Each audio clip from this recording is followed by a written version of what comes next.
Plane crash at Reagan National Airport in Washington, D.C. was caused by the collision of an American Airlines regional jet carrying 64 people in a flight from Wichita, Kansas.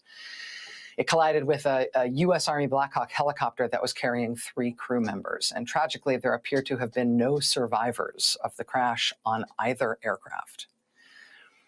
And in the aftermath of this terrible incident, newly confirmed Trump administration Defense Secretary Pete Hegseth screwed up.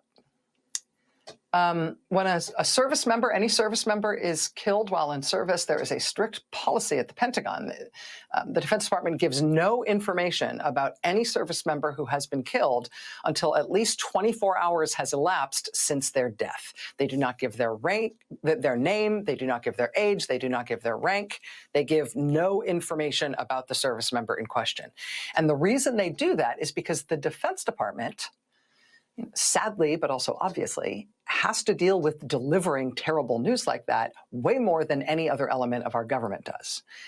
And so they very much know how to do it, and they have very strict rules about it.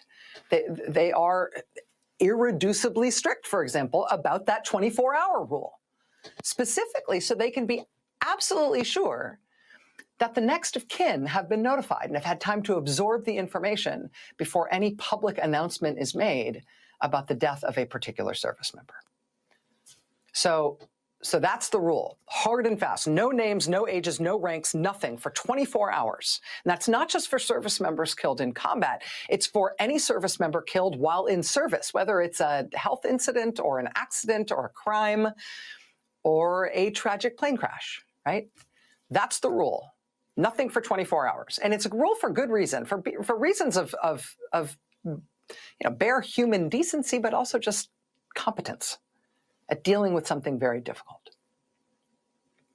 Nevertheless, Pete Hegseth today just went to the White House and blurted out that it was a captain and a staff sergeant and a chief warrant officer who all died. He just blurted it out this morning. And I don't know.